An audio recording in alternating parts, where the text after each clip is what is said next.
So, but do you think you can somehow broaden your struggle? You mean fight for the rights of all poor and not polarized races? You see, poor, when it comes to poor, the Chinese poor, they have their guards, their associations, they are taken care of, the Chinese poor.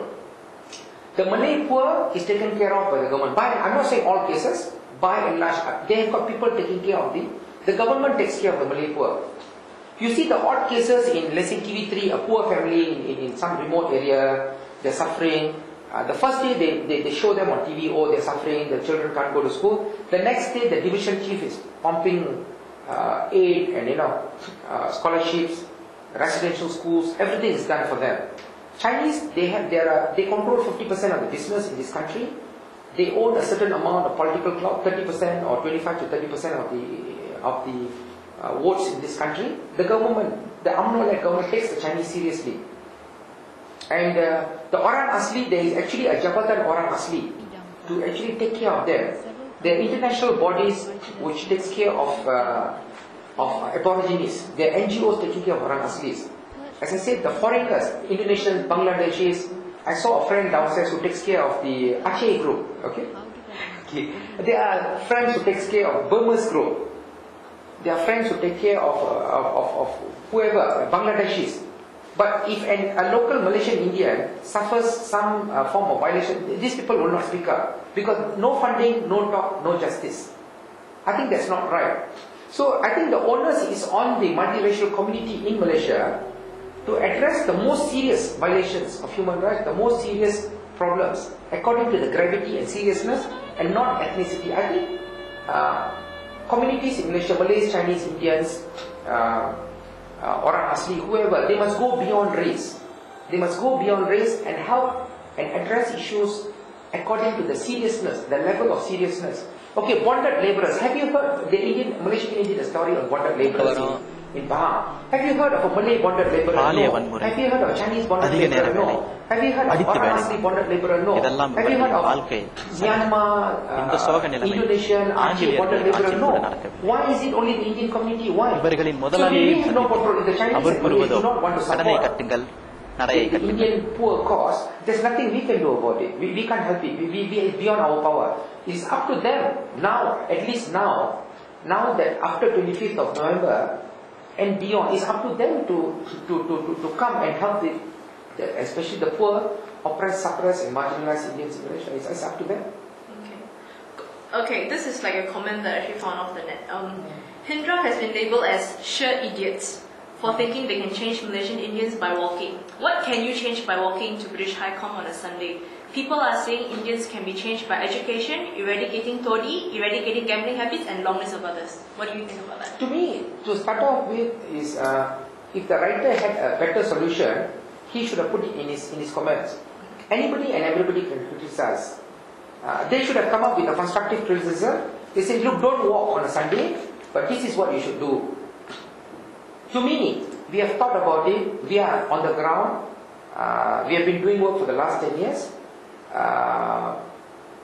We did not have any other choice but to do that, but to stage a peaceful assembly.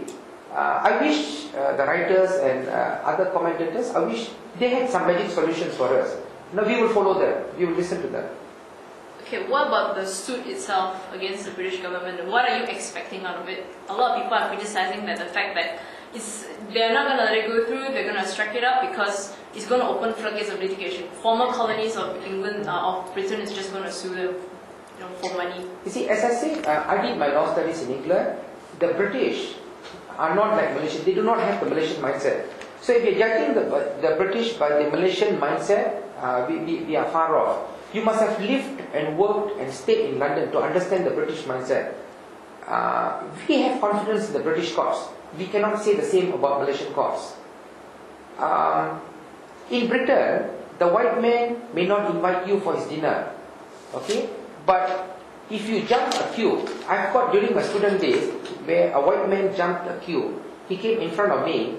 Another white lady says, excuse me, he is first. Referring to me, he is first. They've got a completely different mindset. The British judges have got a completely different mindset.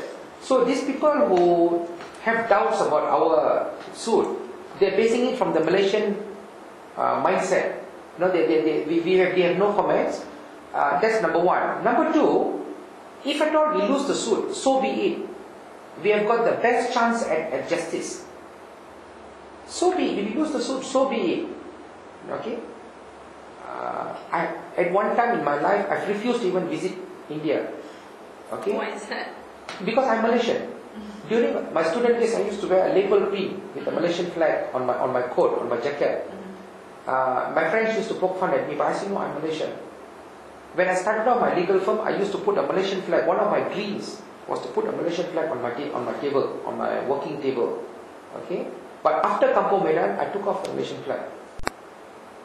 Because I believe that as much as I want to be Malaysian, the Malay majority Muslims do not want me as a Malaysian. They do not recognize me as a Malaysian. They do not accept me as a Malaysian.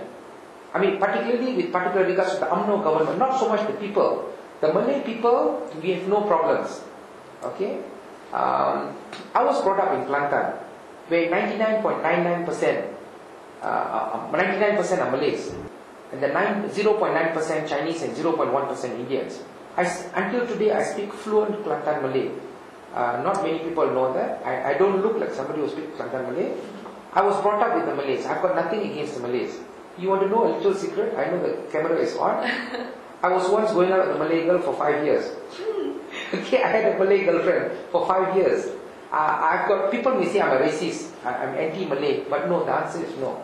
But because of religious considerations, I could not convert into a Muslim. It did not take off from there. She was a wonderful lady, but we could not take off because of the compulsion of you have to convert to a Muslim, which was not acceptable to me.